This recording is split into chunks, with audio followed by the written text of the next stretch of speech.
Taib akhwati fillah rahimani wa rahimakunallah.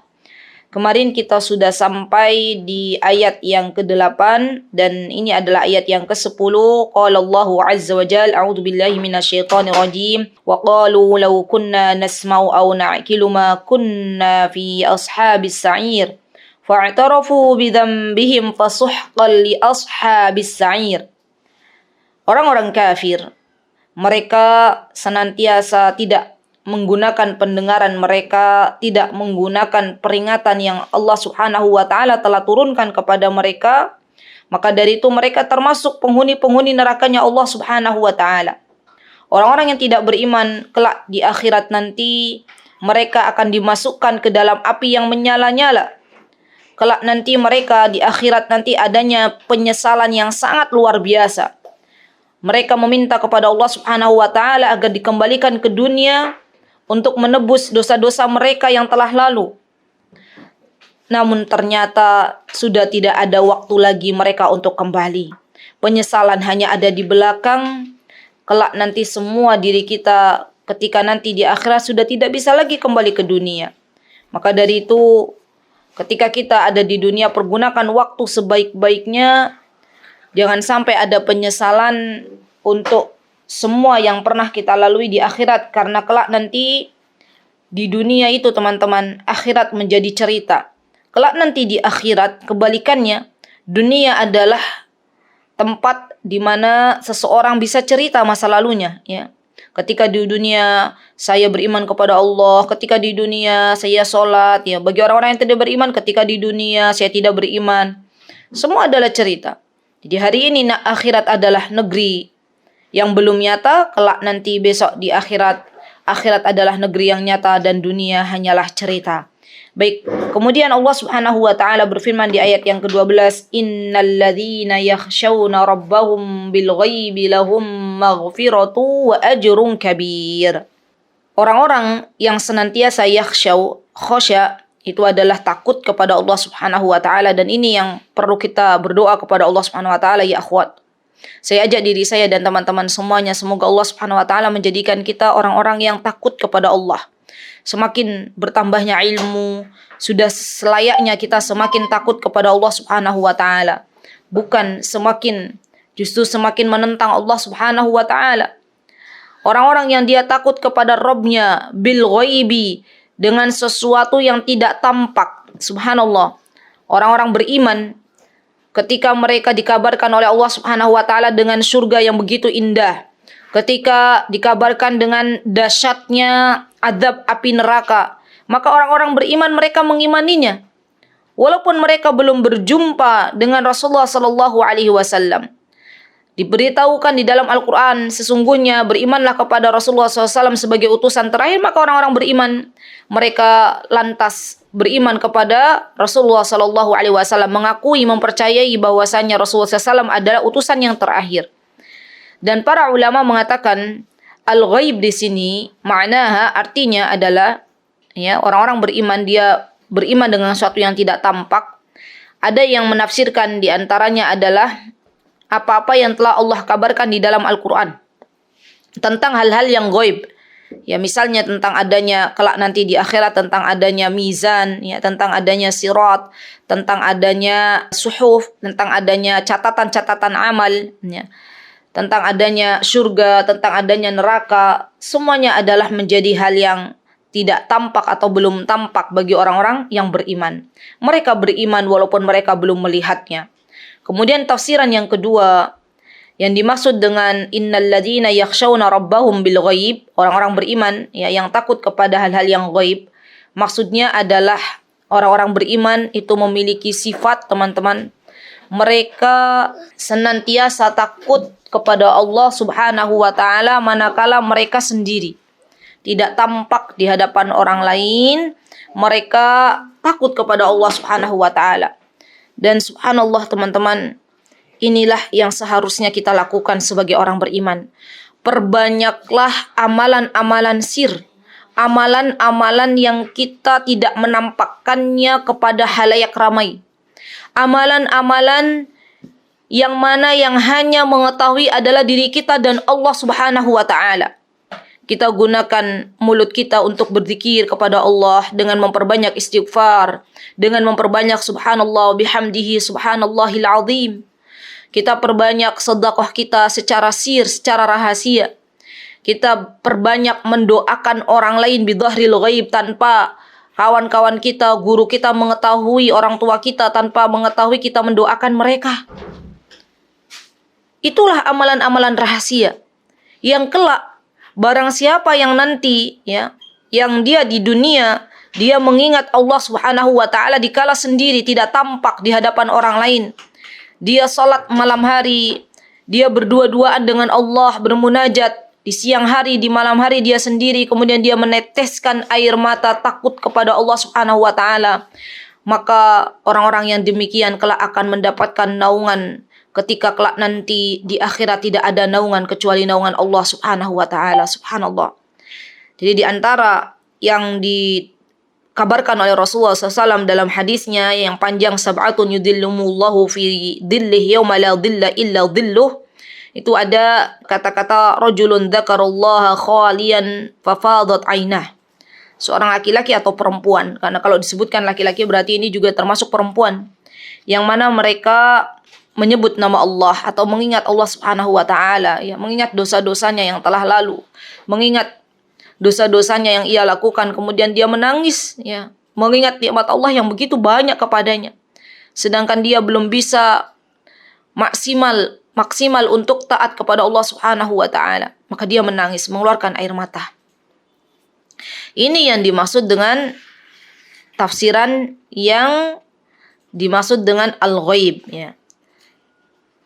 Teman-teman yang dimuliakan oleh Allah Subhanahu wa taala, subhanallah, apalagi di zaman kita sekarang ini ketika kita tahu benar-benar takut kepada Allah, maka yang bisa kita lakukan tadi memperbanyak amal solih, di mana amal solih itu yang tahu hanyalah diri kita dengan Allah. Hatta sampai pasangan kita pun tidak tahu. Pasangan kita tidak tahu, pasangan kita orang terdekat kita tapi tidak tahu. Itu yang harus kita perbanyak amal solih. Atau tafsiran yang kedua, ketika takut itu adalah takut kepada Allah manakala sendirian. Takutlah kepada Allah ketika sendirian dia bermaksiat kepada Allah. Akhwati fillah yang dimuliakan Allah, banyak sekarang orang-orang yang terjerumus ke dalam jurang kemaksiatan dengan mendengarkan, dengan melihat konten-konten di dunia maya. Mereka kira Allah tidak melihatnya. Mereka bermaksiat, mereka berdosa, lupa sendirian ternyata Allah Subhanahu wa taala melihatnya. Mereka berbuat sesuatu yang senonoh, misalnya dengan onani dan lain sebagainya. Mereka kira mereka tidak ada yang melihat. Ternyata ada Allah Subhanahu wa taala yang melihat. Maka hati-hati dengan kemaksiatan yang dilakukan sendiri atau dia lakukan dengan sembunyi-sembunyi. Karena sesungguhnya Allah Subhanahu wa taala mengetahui apa yang tersembunyi di balik yang disembunyikan oleh hamba Allah Subhanahu wa taala. Yastakhfuna minan nas wa la yastakhfuna minallahi wa huwa ma'ahum. Orang-orang yang bermaksiat kepada Allah, mereka bisa menyembunyikan maksiatnya dari manusia, tetapi mereka tidak dapat bersembunyi dari Allah Subhanahu wa taala, karena Allah adalah zat yang maha melihat semut yang berjalan di batu hitam di malam hari gelap gulita. Maka bertakwalah, saya ajak diri saya terlebih dahulu. Ini nasihat untuk diri saya dan teman-teman semuanya. Mari kita bertakwa kepada Allah Subhanahu wa taala dalam keadaan kita sendiri atau keadaan kita di halayak ramai, karena sesungguhnya Allah Subhanahu wa taala adalah zat yang maha melihat. Rasulullah Shallallahu Alaihi Wasallam mengajarkan sebuah doa yang bagus untuk kita berdoa kepada Allah Subhanahu Wa Taala dengan doanya, Allahumma ya Allah, inni as'aluka, hamba memohon kepadamu wahai Rabbku, khasyatak, rasa takut kepadamu, fil ghaibi wasyahadah, baik dalam keadaan hamba sedang sendirian ataupun dalam keadaan sedang terlihat oleh orang lain. Ini doanya pendek teman-teman, tapi subhanallah maknanya dalam sekali. Jadi doanya bagus untuk kita amalkan. Nanti insyaallah saudari kita Ustadzah Welin Ukhtina Welin insyaallah nulis di chat, boleh di screenshot, silahkan dihafal. Allahumma inni as'aluka khasyataka fil ghaibi wasyahadah. Taib. Orang-orang yang dia beriman kepada Allah Subhanahu wa taala dalam keadaan sesuatu yang belum tampak dia imani, dalam keadaan dia sendiri dia beriman kepada Allah Subhanahu wa taala, maka orang-orang yang demikian kelak akan mendapatkan ampunan maghfirah wa ajrun kabir, dan pahala yang besar dari Allah Subhanahu wa taala. Subhanallah. Inilah yang akan didapat dari orang-orang yang di dunia bertakwa kepada Allah. Kelak nanti di akhirat dia akan memanen hasilnya. Allah sediakan surga yang di dalamnya mengalir sungai-sungai. Dan inilah kebahagiaan yang hakiki. Sungguh wahai sahabatku, di dunia ini adalah tempat ladang ujian. Barang siapa yang dia bagus di dalam menempuh ujian, maka ia akan melihat hasilnya, rapotnya nanti di akhirat dengan menyenangkan. Tetapi barang siapa yang ketika berada di dunia dia berleha-leha, bermalas-malasan dalam ujian, tidak mau berjuang dalam ujian, kelak jangan disalahkan kalau nanti di akhirat ia akan menjadi orang yang menyesal. Semoga Allah Subhanahu wa taala senantiasa memberikan kepada kita keistiqomahan. Kemudian Allah Subhanahu wa taala berfirman, "Wa asirru qaulakum aw ijharu bih, innahu alimun bidatis sudur. Ala ya'lamu man khalaq wa huwal latiful khabir." Subhanallah. Lihat bagaimana ketika kita berbisik-bisik dengan kawan kita, atau kita berbicara secara terang-terangan, semua Allah mengetahuinya.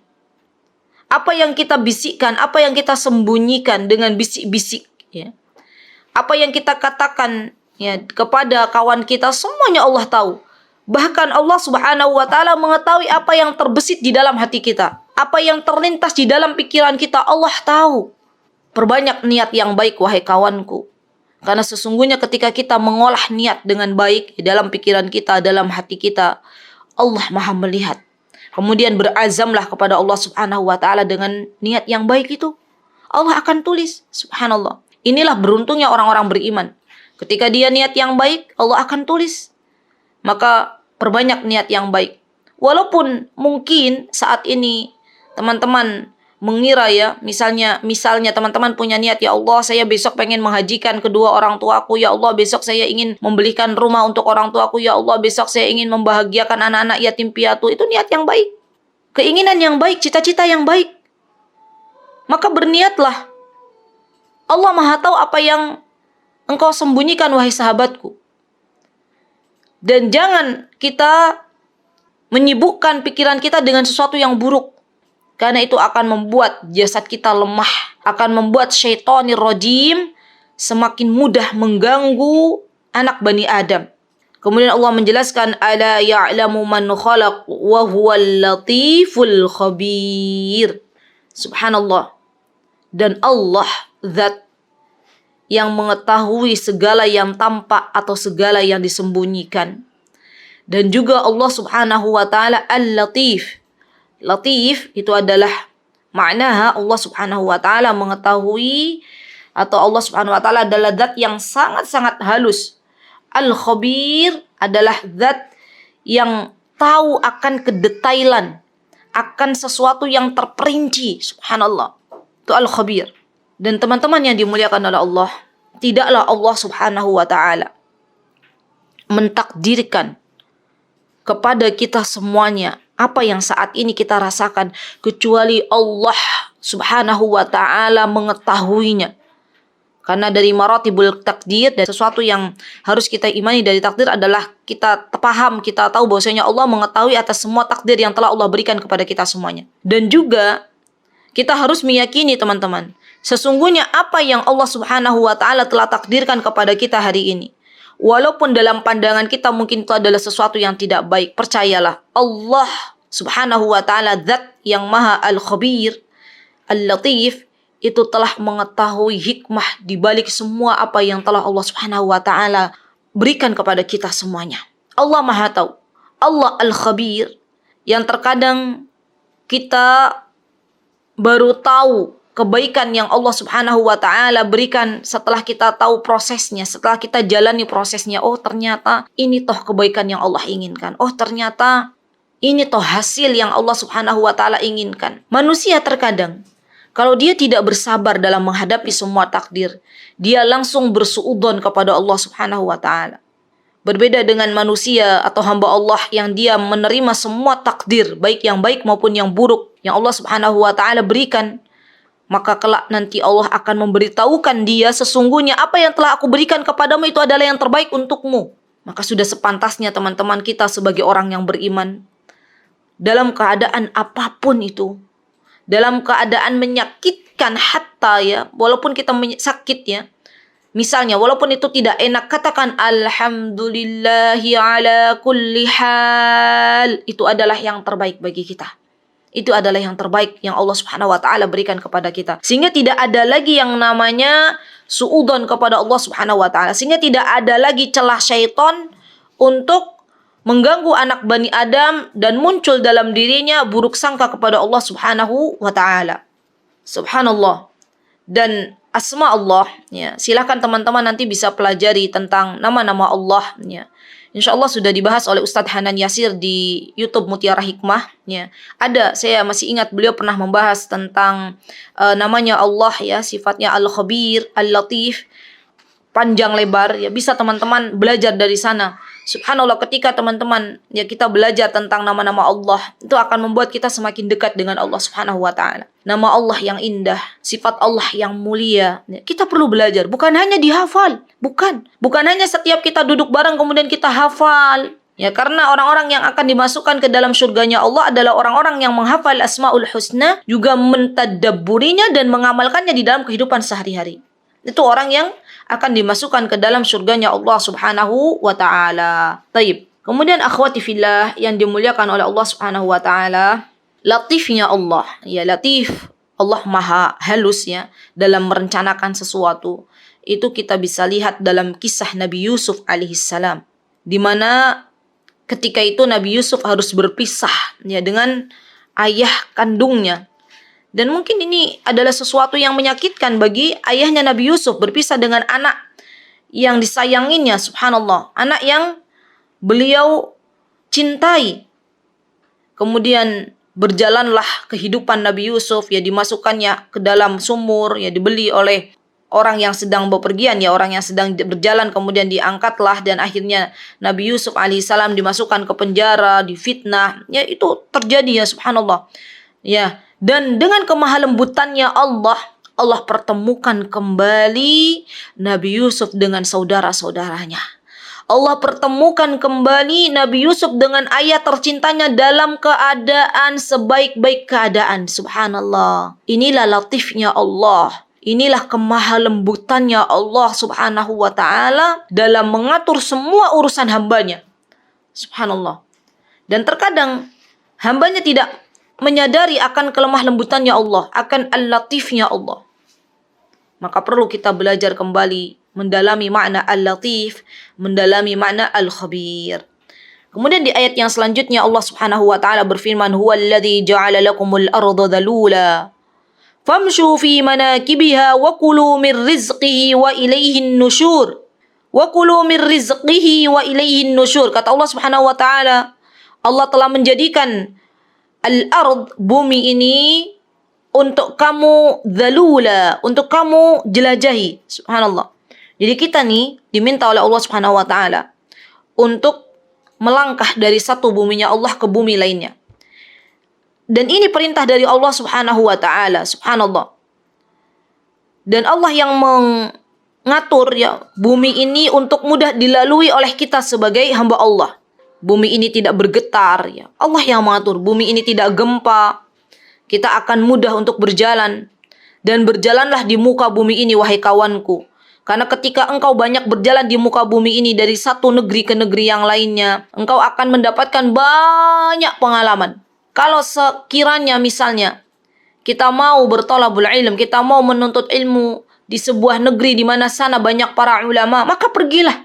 Karena dengan safar, dengan bepergian, dengan tinggal di tempat orang lain, di sebuah negeri orang lain, itu kita akan merasakan betapa luar biasanya sebuah perjuangan. Subhanallah ya akhwat, saya merasakan sekali ya, ketika kami, ya saya dan suami ketika masih belajar di Timur Tengah, itu kita benar-benar kita itu lagi safar gitu ya, lagi berjalan. Dan kita tuh ketika di sana, kita tidak sedih tuh. Misalnya rumah dipinjamkan. Bahkan saya ingat ya dulu ketika kami baru sampai itu kita tidak beli kompor ya. Untuk kompor kita belum beli, dipinjamkan oleh tetangga kita, nih mau pakai aja katanya. Dan untuk alat-alat itu kita kalau mau beli sesuatu ya dulu, kalau mau beli sesuatu, mau beli perkakas, kita mikir nanti kelak kita akan pulang ke Indonesia, ya sudahlah kita beli sekedarnya saja. Itu yang terjadi. Dan hari ini saya punya kawan orang Yaman tinggal di Yogyakarta pun demikian. Punya piring hanya sebatas anggota penghuni rumah ya, nggak nyampe 10. Punya perkakas juga sedikit. Kalau saya tanya, saya bawa piring ke sini ya, saya bawa gelas ke sini ya. Saya kok lihat kamu piringnya sedikit banget. Apa jawaban beliau? Ya Umayyasir, saya itu akan kembali ke negeriku. Ini bukan negeriku. Subhanallah. Jadi hikmah teman-teman dari kita berjalan ya ke negerinya orang. Kita tuh akan lebih oh ya ini tuh saya tuh dalam keadaan safar, bener-bener safar. Beda ketika kita di negeri kita. Padahal kita tahu kita di negeri kita juga kita sedang dalam keadaan berjalan, safar. Negeri kita yang abadi adalah nanti di akhirat. Tapi terkadang ya, ketika kita sudah berada di negeri kita, kita lupa bahwasanya kita itu sedang dalam keadaan musafir.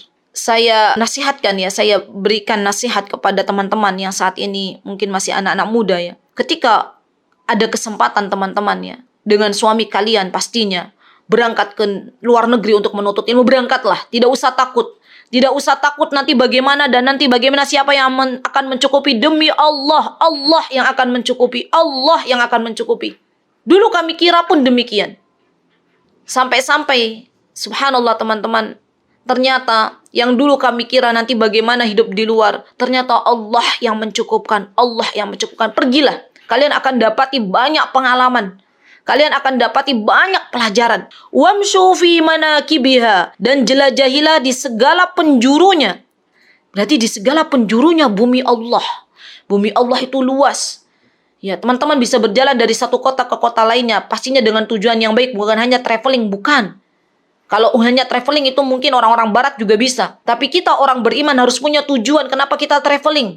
Seorang da'i ketika dia traveling bukan hanya traveling, tapi dia harus meninggalkan jejak-jejak. Safari dakwah misalnya. Seorang penuntut ilmu ketika dia harus keluar ya ke sebuah negeri orang lain, hendaklah dia benar-benar punya tujuan untuk menuntut ilmu. Bukan hanya sekedar traveling dan jalan-jalan.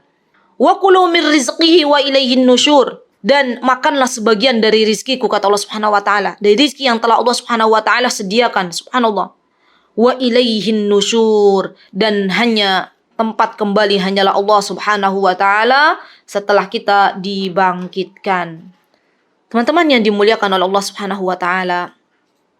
Terkadang seorang yang beriman itu dia diharuskan untuk keluar mencari rizki Allah. Bukan hanya diam berzikir di rumah.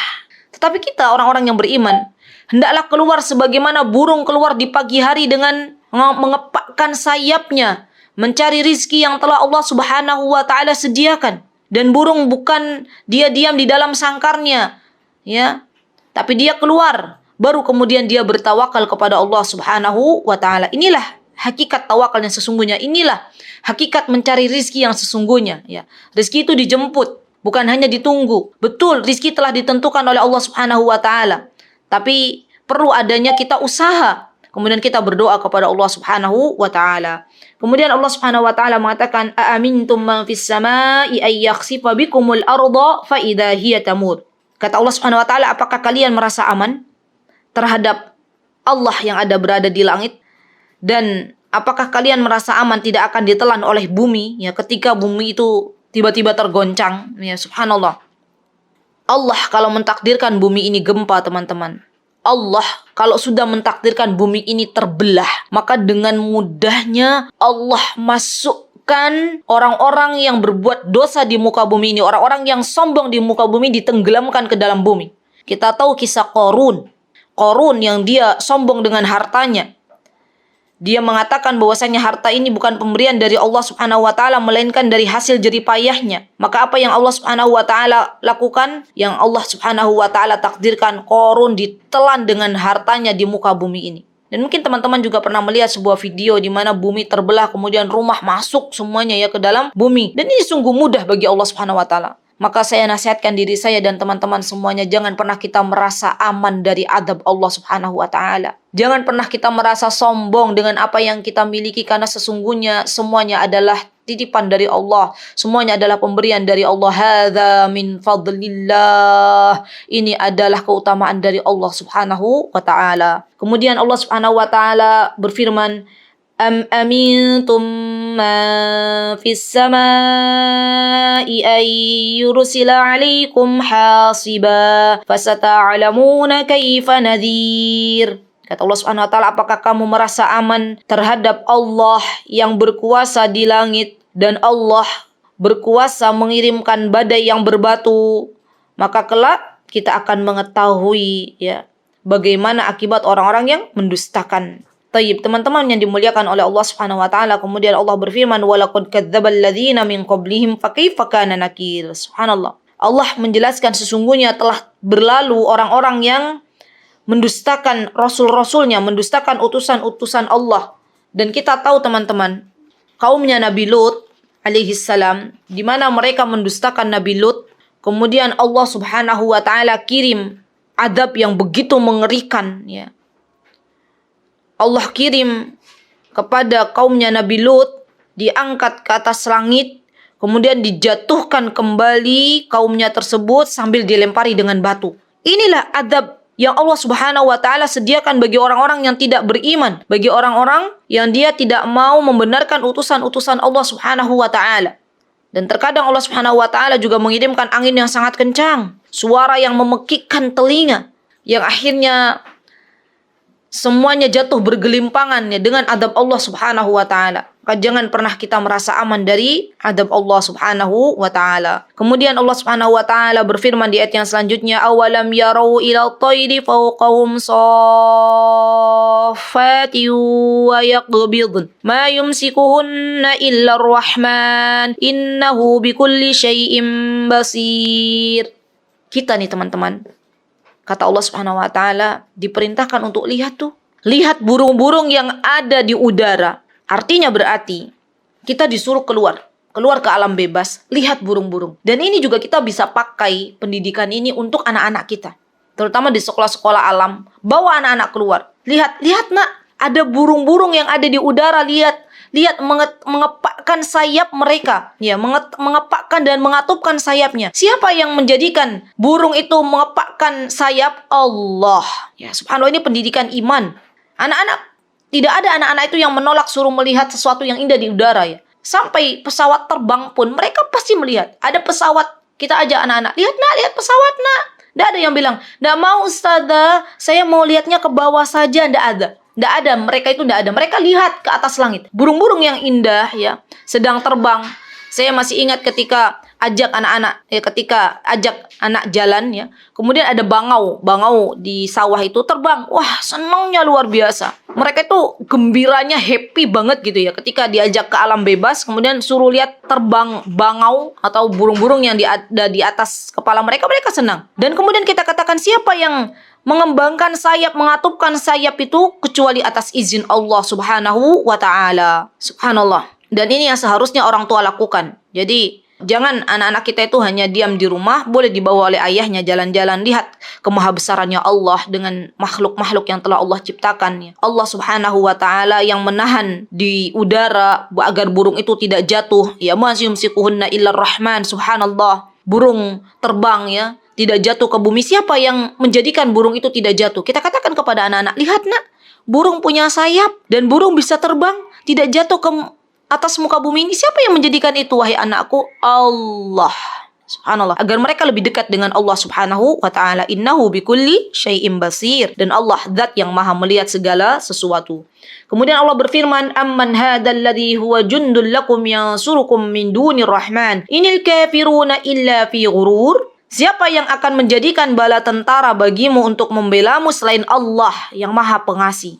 Dan orang-orang kafir itu hanyalah dalam keadaan terperdaya. Subhanallah. Dan Allah Subhanahu wa ta'ala teman-teman, ketika mendatangkan bala tentara Allah, baik itu Allah mendatangkan malaikat ya untuk membantu Rasulullah SAW dan para sahabatnya di perang Badar, baik Allah mendatangkan bala tentaranya berupa angin yang sangat kencang untuk mengadab kaum yang tidak mau beriman kepada Allah. Baik Allah mendatangkan bala tentaranya ya, berupa petir gemuruh yang sangat luar biasa. Semuanya Allah berikan itu.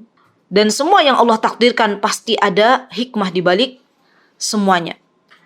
Dan sesungguhnya orang-orang kafir, kata Allah Subhanahu wa taala, mereka itu terperdaya dengan dunia. Mereka tidak akan bisa melawan apa yang telah Allah Subhanahu wa taala takdirkan kepada mereka, apalagi nanti keadaan orang-orang kafir ketika di akhirat mereka akan ditenggelamkan ke dalam neraka Jahannam wal iyadu billah. Tayyib, kemudian Allah Subhanahu wa taala berfirman, amman hadzal ladzi yarzuqukum in amsaka rizqah bal lajju fi 'utuwwin wa nufur. Siapa yang dapat memberimu rizki jika Allah menahan rizki? Siapa yang terus menerus berbuat kesombongan sehingga kesombongan itu akhirnya menjauhkan dirinya dari Allah Subhanahu wa taala, menjauhkan dari kebenaran. Subhanallah, rizki kita itu teman-teman sudah tertakar dan tidak pernah tertukar. Kalau kita sudah meyakini kaidah ini, maka hati kita tenang. Orang-orang yang berjualan di luar sana, ketika dia tahu belum ada pembeli misalnya, dia hatinya tenang. Dia buka lapak lapak sebelah sudah ada yang beli. Dia belum ada yang beli, maka dia akan mengatakan, berarti itu bukan rizkiku, karena rizki tak mungkin tertukar. Rizki itu sudah tertakar. Yang kita cari dari sebuah rizki adalah kemuliaan, teman-teman. Subhanallah. Dan ini yang akhirnya membuat kita menerima semua yang Allah berikan. Tidak ada yang bisa menahan rizki yang telah Allah berikan kecuali Allah Subhanahu wa ta'ala. Kalau seandainya misalnya ada sesuatu yang belum sampai rizkinya kepada kita, ternyata diambil oleh orang lain misalnya, maka kita akan mengatakan berarti bukan rizki kita. Bukan. Rizki itu adalah sesuatu yang bisa kita nikmat, yang bisa kita makan, yang bisa kita rasakan. Itu rizki. Uang tabungan teman-teman yang sekarang berada di tabungan itu belum tentu rizkinya teman-teman. Belum tentu. Bisa jadi kalau kita meninggal itu akan menjadi warisan bagi anak-anak kita. Maka rizki yang telah Allah berikan adalah sesuatu yang kita makan, sesuatu yang kita rasakan, itu rizki. Kalau belum kita makan, belum kita rasakan, belum kita minum, itu berarti bukan rizki kita. Belum menjadi rizki kita. Itulah yang seharusnya kita lakukan di dalam keadaan menerima semua apa yang Allah berikan, karena kita tahu rizki tidak akan pernah tertukar, tapi rizki sudah tertakar. Kemudian Allah Subhanahu wa taala mengatakan, afamay yamshi mukibban ala wajhihi ahda ammay yamshi sawiyan ala siratim mustaqim. Kelak nanti teman-teman, orang-orang kafir ketika mereka di dunia bisa berjalan dengan wajah yang tegap, dengan wajah yang lurus, nanti ketika di akhirat maka keadaannya terbalik. Keadaannya orang-orang yang senantiasa tidak beriman kepada Allah Subhanahu wa taala diumpamakan mereka berjalan di atas wajah mereka. Jadi ketika di dunia saja Allah Subhanahu wa taala mengumpamakan keadaan orang-orang kafir di dunia, mereka itu seakan-akan akalnya tidak pernah digunakan. Bisa kita lihat faktanya di mana orang-orang yang menyembah sapi, orang-orang yang menyembah sapi hari ini, mereka ketika menyembah sapi, dan kita tahu di Indonesia itu ada orang-orang yang menyembah sapi, dan mereka berkeyakinan bahwasanya manusia itu memiliki kasta-kasta, semakin tinggi kastanya dia semakin bagus, semakin rendah kastanya dia semakin hina Tapi ternyata dia mengagungkan sapi, padahal sapi itu bukan jenis manusia. Di mana akal mereka? Dan ada juga orang-orang yang menyembah api, orang-orang majusi, orang-orang kafir, mereka menyembah api. Padahal kalau api itu padam, mereka sendiri yang menyalakan. Di mana akal mereka? Tuhan bisa padam, mereka juga yang akhirnya menghidupkan. Padahal seharusnya kalau mereka mengatakan Tuhan itu adalah hebat, maka Tuhan tidak akan mati dan tidak akan hidup selamanya hidup kalau kita orang beriman. Maka di mana akalnya orang-orang tidak beriman? Dan yang lebih yang lebih mengerikan lagi adalah di mana ada orang-orang yang menyembah benda-benda langit. Ada orang-orang menyembah benda langit, baik itu matahari, baik itu bulan. Dan mereka tidak berpikir siapa yang menjadikan atau siapa yang menciptakan bulan ini, siapa yang menciptakan matahari ini. Mereka tidak berpikir kenapa Tuhan itu hilang. Kalau mereka menyembah matahari, kenapa Tuhan itu hilang di malam hari dan timbullah bulan? Seharusnya mereka berpikir.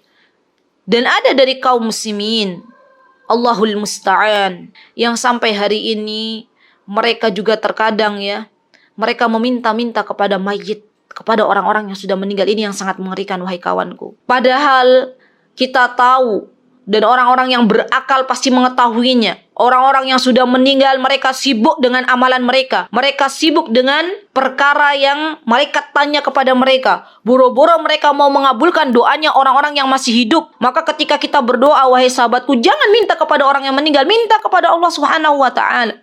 Dan ma'al asif ya, terkadang banyak orang-orang itu yang hanya ikut-ikutan rombongan pergi ya, meminta-minta kepada orang mati, orang meninggal ya, diminta-minta dengan doanya, minta rizki, minta dagangnya dilariskan, minta jodohnya didekatkan untuk anaknya.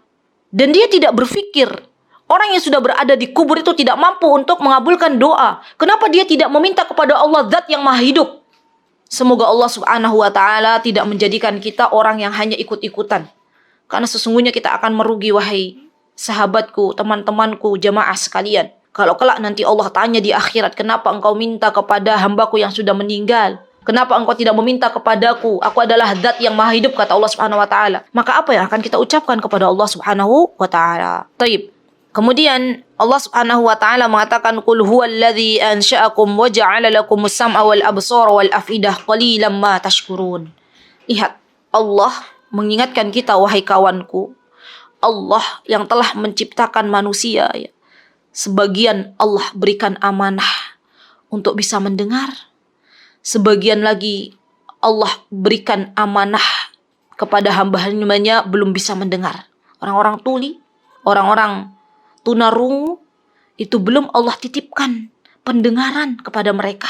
Kita yang sudah dititipkan oleh Allah dan semuanya titipan dari Allah. Pendengaran, telinga yang bisa mendengar, tapi ternyata terkadang kita mendengarkan musik-musik yang justru Allah telah haramkan. Terkadang kita mendengarkan perkataan-perkataan celaan manusia. Padahal Allah telah memberikan kepada kita telinga. Dan ini adalah nikmat dari Allah Subhanahu wa ta'ala. Allah yang telah memberikan absar, penglihatan kepada kita. Allah yang telah menitipkan kedua mata kepada kita. Sebagian hamba Allah, Allah hanya titipkan mata satu. Bahkan ada sebagian dari hamba Allah yang dari lahir belum Allah titipkan mata untuk bisa melihat. Banyak saudara-saudara kita tunanetra.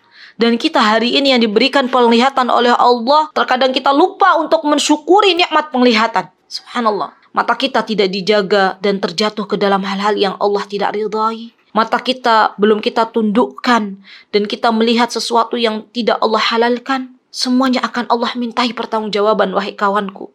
Tidak takut melihat drama-drama Korea, padahal kelak mata akan berbicara, pendengaran akan berbicara, semua akan berbicara kepada Allah Subhanahu wa ta'ala, semua akan menjadi saksi.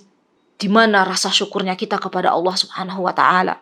Wal afidah, dan Allah menitipkan kepada kita hati. Subhanallah, ada hamba Allah ya yang belum Allah titipkan kaki. Allah hanya menitipkan satu kaki kepada hamba tersebut, tapi Allah menitipkan hati yang hidup.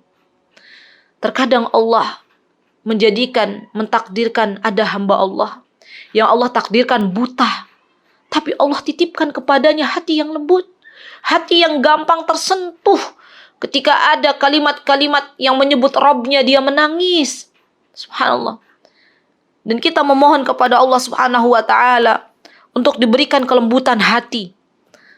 Karena baik buruknya jasad kita itu tergantung hati kita. Ada doa yang Rasulullah SAW ajarkan kepada kita. Dan kita berdoa meminta kepada Allah Subhanahu wa ta'ala dengan doa yang diajarkan Rasulullah SAW. Doanya adalah Allahumma, ya Allah, matti'na bi asma'ina. Berilah kami ya manfaat dari apa yang telah Engkau berikan dari pendengaran kami ya. Ya Allah, tunjukkan pendengaran kami itu hanya mendengar sesuatu yang Engkau ridhai, mendengarkan tilawah, mendengarkan kajian-kajian itu saja ya Allah, mendengarkan ilmu. Allahumma matti'na bi asma'ina wa absarina, dan berikanlah kepada kami manfaat dari penglihatan kami. Penglihatan kami yang hanya melihat sesuatu yang Engkau ridhai untuk belajar mencatat misalnya. Wa quwwatina ma ahyaitana, dan berikanlah wahai Rabbku kekuatan kami selagi kami hidup, kesehatan untuk bisa beribadah kepadamu. Karena yang namanya kaum beriman, orang yang namanya muslimah, yang namanya muslim, itu ketika dia berolahraga, ketika dia diberikan kekuatan, tujuan utamanya adalah agar mampu untuk menikmati ibadah kepada Allah Subhanahu wa taala, bukan untuk yang lainnya. Ini yang harusnya kita menjadi sebuah tujuan utama, teman-teman. Jadi kalau ada orang misalnya pengen diet dan lain sebagainya, ya misalnya diet pengen kurus, itu bukan cuman untuk berbangga-banggaan, ini loh saya sudah kurus, ini loh saya sudah berhasil untuk diet. Tujuan utamanya adalah agar kita bisa beribadah, diberikan kekuatan, diberikan kesehatan itu agar kita bisa beribadah kepada Allah Subhanahu wa taala. Wa ja'alhul waritha minna. Rasulullah SAW berdoa, dan jadikanlah itu semuanya tetap dengan kami dan terpelihara. Subhanallah. Ini doa, teman-teman, sangat bagus, sangat indah ya. Dibaca, minta kepada Allah Subhanahu wa taala. Allahumma mati'na bi asma'ina wa absarina wa quwwatina ma ahyaitana waj'alhul waritha minna. Kemudian Allah Subhanahu wa taala berfirman di ayat yang selanjutnya, qul huwallazi dzara'akum fil ardi wa ilaihi tuhsyarun. Dan Allah yang menjadikan kita semuanya ya berkembang biak di muka bumi ini. Manusia bisa melahirkan ya, dan Allah Subhanahu wa taala yang maha mengatur ya perkembangbiakan makhluk-makhluk Allah yang ada di muka bumi ini. Wa ilaihi tuhsyarun, dan kepadanya lah kita semuanya kelak akan dikumpulkan kembali kepada Allah Subhanahu wa taala. Wa yaquluna mata hadzal wa'du in kuntum shadiqin. Dan mereka orang-orang musyrikin, yaqulun, orang-orang yang tidak beriman kepada Allah Subhanahu wa taala, mereka mengancam ya dengan sebuah ancaman kepada Nabi kita Muhammad sallallahu alaihi wasallam, wahai Muhammad, kata mereka ya, tunjukkan janjimu kalau memang kamu orang-orang yang benar, kapan ancaman itu datang? Mereka menantang ancaman dari Allah Subhanahu wa taala. Qul innamal ilmu indallah, kata Rasulullah SAW, sesungguhnya kata Nabi kita Muhammad, ilmu tentang hari kiamat, tentang adab itu hanyalah milik Allah Subhanahu wa taala. Wa innama ana nadhirum mubin, kata Rasulullah SAW, sungguh aku itu hanya pemberi peringatan. Aku itu, kata Nabi kita Muhammad SAW, adalah mubin, yang memberikan penjelasan. Jadi orang-orang kafir dulu tuh menantang Nabi kita Muhammad SAW dengan mengatakan, wahai Muhammad, kalau apa yang engkau bawa itu benar, datangkan kepada kami adab, datangkan kepada kami hari kiamat. Maka Rasulullah SAW mengatakan, sesungguhnya itu hanyalah milik Allah Subhanahu wa taala. Pengetahuan kapan datangnya hari kiamat itu hanyalah milik Allah Subhanahu wa taala. Falamma ra'awhu zulfatan si'at wujuhul ladzina kafaru wa qila hadzal ladzi kuntum bihi tad'un. Lihat, kata kemudian mereka, ketika mereka melihat azab pada hari kiamat, ya ketika hari kiamat sudah dekat, maka wajah orang-orang yang tidak beriman itu justru semakin muram, dan dikatakanlah ya oleh Allah Subhanahu wa taala kepada mereka, inilah azab yang dahulu kamu pinta. Ya, jadi nanti di akhirat mereka akan melihat azab yang Allah sediakan, mereka akan menemui ya muka-muka mereka menghitam. Dan inilah adab yang mereka dulu di dunia ingin disegerakan. Kemudian Allah Subhanahu wa taala berfirman, qul ara'aitum in ahlakani Allah. Wahai Muhammad, kata Allah Subhanahu wa taala, katakanlah kepada mereka, tahukah kamu jika Allah mematikan aku dan orang-orang yang bersamaku, wa man ma'iya aw rahimana, atau Allah Subhanahu wa taala yang memberikan rahmat kepada kami, fama yujirul kafirina min adzabin alim. Dan ketika orang-orang yang beriman kepada Allah Subhanahu wa taala mengikuti apa yang dibawa oleh Nabi kita Muhammad SAW, maka Allah akan menyayanginya dengan memasukkan ke dalam surganya. Kebalikannya, fama yujirul kafirina min adzabin alim. Dan siapa yang dapat melindungi orang-orang kafir dari adab Allah yang pedih? Tidak ada. Hanya Allah Subhanahu wa taala yang akan memberikan perlindungannya, kasih sayangnya kepada orang-orang beriman, dan Allah Subhanahu wa taala yang akan mengadab orang-orang kafir. Kemudian yang terakhir, dua ayat yang terakhir, qul huwar rahmanu amanna bihi wa alaihi tawakkalna fasata'lamuna man huwa fi dhalalin mubin. Sesungguhnya Allah Subhanahu wa taala, qul, katakanlah wahai Muhammad, katakanlah bahwasanya Allah Subhanahu wa taala adalah yang Maha Pengasih Ar-Rahman. Amanna bihi wa alaihi tawakkalna, kami beriman kepada Allah dan kami bertawakal. Fasata'lamuna man huwa fi dhalalim mubin. Maka kelak kamu akan tahu, kata Allah Subhanahu wa taala, siapa yang berada dalam kesesatan yang nyata. Qul ara'aitum in asbaha ma'ukum ghauran faman ya'tikum bima'in ma'in. Allah Subhanahu wa taala mengatakan kepada Nabi kita Muhammad, wahai Muhammad, katakanlah ya, terangkanlah kepadaku jika sumber air kamu menjadi kering, maka siapa yang akan memberimu air yang mengalir? Subhanallah. Ini Allah meminta kita ya, Allah meminta kepada orang-orang yang tidak beriman, orang-orang kafir di kalangan mereka, suruh berfikir. Kalau di antara mereka tidak menemukan air, siapa yang menurunkan hujan? Kalau di antara mereka sumur mereka kering, siapa yang akan memancarkan air dari muka bumi ini? Tidaklah itu semuanya kecuali Allah yang akan memberikan. Mereka diajak berfikir oleh Allah Subhanahu wa taala, dan metode ini banyak Allah pakai di dalam Al-Qur'anul Karim.